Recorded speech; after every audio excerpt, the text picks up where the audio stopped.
Hello दर्शको, सुप्रभात, महादेव हर। आज આપણે શિવરાત્રી શ્રૃંખલામાં આગળ વધીએ તો વાત કરવી છે શિવના સંતાનોની। આમ તો સમગ્ર સૃષ્ટિ મહાદેવજીના સંતાન જ છે, પરંતુ તેના જે પુત્રો છે તેની ચર્ચા કરીએ એ પહેલા આપણે ગણપતિને, સરસ્વતીને, માતા પિતાને અને મહાદેવજીને પ્રણામ કરી લઈએ। શ્રી ગણેશાય નમઃ, શ્રી સરસ્વત્यै નમઃ, શ્રી માતૃપિતૃ ચરણ કમલેભ્યો નમઃ, શ્રી મહાદેવાય નમો નમઃ। દર્શકો, મહાદેવજીના પુત્રોની વાત આવે એટલે આપણા મગજમાં તરત જ ગણપતિ અને કાર્તિકેય આવે। તેના આ બે જ પુત્રો નથી, આ સિવાય બીજાના 4 પુત્રો છે। આપણે જાણીએ છીએ કે ગણપતિ એ પ્રથમ પૂજ્ય તરીકે આપણે એને ઘરે ઘરે પૂજા કરીએ છીએ, ઉત્સવ મનાવીએ છીએ। મહાદેવજીનો પ્રથમ પુત્ર કાર્તિકેય। કાર્તિકેયનો જન્મ ત્રિપુરાસુરનો સંહાર કરવા માટે થયો હતો। એટલે માતા પાર્વતી પાસે તે રહ્યો જ નથી, એટલે માતા પાર્વતીને માતૃત્વનું સુખ મળ્યું નહીં અને નાની ઉંમરમાં તરત જ શસ્ત્ર વિદ્યાને શીખવામાં સમય અને પછી તરત જ એને દક્ષિણનું રક્ષણ સોંપી દીધું। એટલે માતા પાર્વતી પાસે કાર્તિકેય રહ્યા જ નહીં, એટલે માતા પાર્વતીને સંતાન વગર એકલું લાગતું હતું। એટલે તેમણે એક વખત કલ્પવૃક્ષ પાસે જઈ એક પોતાને આનંદ આપે તેવી પુત્રીની માગણી કરી। તેનું નામ અશોક સુંદરી। અશોક સુંદરી પણ એના આપણે જાણીએ છીએ, અને ત્રીજા ગણપતિને પણ આપણે જાણીએ છીએ।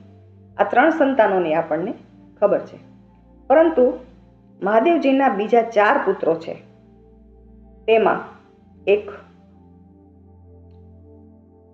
અંધક, જેને આપણે જાણીએ છીએ કે તે મહાદેવજી અને માતા પાર્વતીજી જ્યારે વાતો કરી રહ્યા હતા અને પાર્વતીજીએ મહાદેવજીની આંખો બંધ કરી દીધી અને મહાદેવજીએ ના પાડી કે મારી આંખો બંધ ન કરો, બધે અંધકાર છવાઈ જશે। અને તે સમયે મહાદેવજીના એક પરસેવાનું બુંદ નીચે પડ્યું અને તેમાંથી એક પુત્ર ઉત્પન્ન થયો, તે હતો અંધક। અને મહાદેવજીની આંખો બંધ હોવાને કારણે અંધક અંધ બન્યો હતો।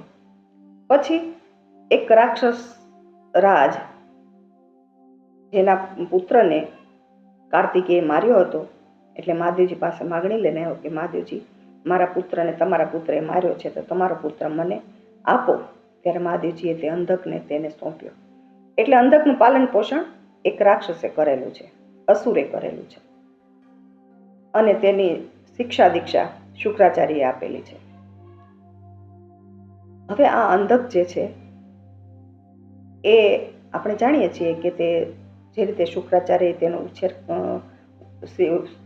પેલી આપી, તેની શિક્ષણ આપ્યું છે એ પ્રમાણે તેમાં અસુરના બધા લક્ષણો વધારે હતા। આવો જ એક બીજો પુત્ર છે જાલંધર। મહાદેવજીએ ઇન્દ્ર ઉપર એકવાર ક્રોધ કર્યો અને પછી દેવોની વિનંતીથી તે ક્રોધાગ્નિ તો બહાર આવ્યો, પણ એ પછી ઇન્દ્રને ન માર્યો અને ક્રોધાગ્નિ સમુદ્રની અંદર છોડી દીધી।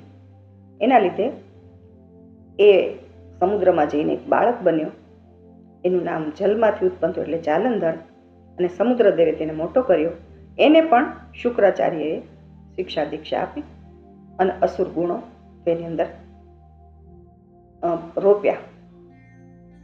મહાદેવજીનો ત્રીજો પુત્ર એટલે કે આપણે જેને મંગલદેવ કહીએ છીએ ને, જે મંગલ આપણા નવગ્રહોમાં જે મંગળ છે એ મહાદેવજીનો પુત્ર છે। મહાદેવજી એકવાર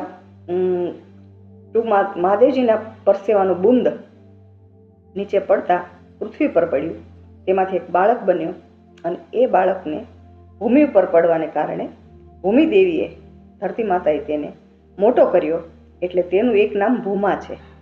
તો આ મંગલદેવ પણ મહાદેવજીનો પુત્ર છે. તો ગણેશ, કાર્તિકેય, મંગલ, જાલંધર અને અંધક અને હજી એક પુત્ર છે, પણ એ સિવાય પહેલા વાત કરી દો. એક પુત્ર છે સુકેશ, જે ખરેખર મહાદેવજીનો અંશ પુત્ર નથી, પરંતુ તેનો દત્તક પુત્ર છે. એમ કહેવાય કે રાક્ષસરાજ વિદ્યુતકેશ અને સાલકટંકા એ બંનેનો પુત્ર હતો, અને એ લોકોએ તેને અમરકંટકના પર્વત ઉપર છોડી દીધો હતો.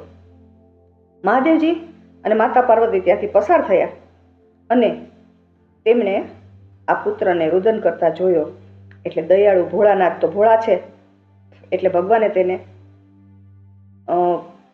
ઉછેર કર્યો, તેનું રક્ષણ આપ્યું. માતાએ તેને હંમેશા કહેવાય ને કે યુવાન રહેવા માટેનું વરદાન આપ્યું. એ હતો સુકેશ. તો ભગવાન ભોળાનાથને માતાજી કેટલા કરુણામય છે એ આ પ્રસંગથી ખ્યાલ આવે છે. હવે આનો ઉલ્લેખ છે ને બ્રહ્માંડ પુરાણમાં પણ છે, જ્યારે રાક્ષસોની વંશાવલીનો ઉલ્લેખ થતો હતો ત્યારે. તો એવી જ રીતે વાલ્મીકી રામાયણના ઉત્તરકાંડની અંદર જ્યારે અગસ્ત્ય ઋષિ ભગવાન રામને રાક્ષસોની વંશાવલી કહેતા હોય છે, ત્યારે આ સુકેશનો ઉલ્લેખ એમાં છે.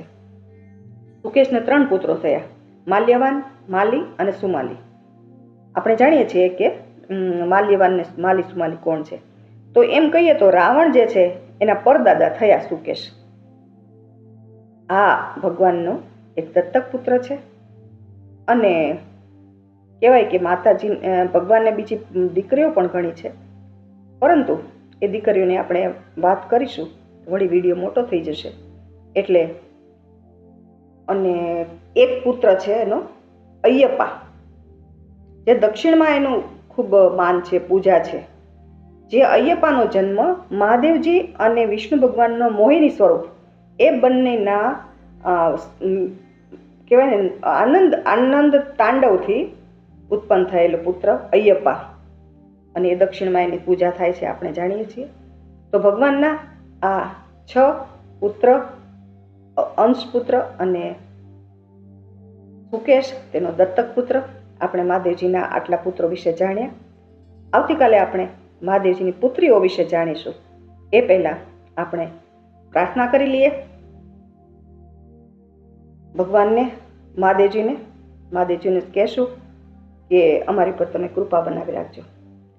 કરજો કૃપા અપરમ પાર, મને બસ એક જ છે આધાર. મનમાં હું મૂંઝાવું, એકલ પંથે હું ગભરાવું. મદ દે આપજો આપનો સાથ, ભોળા નાથ નાથ નાથ. ભોળાનાથની જય, મહાદેવની જય. ચાલો આવતીકાલે મહાદેવજીની પુત્રીઓ વિશે જાણીશું. ત્યાં સુધી આજે રજા લઈએ. સૌને મહાદેવ હર.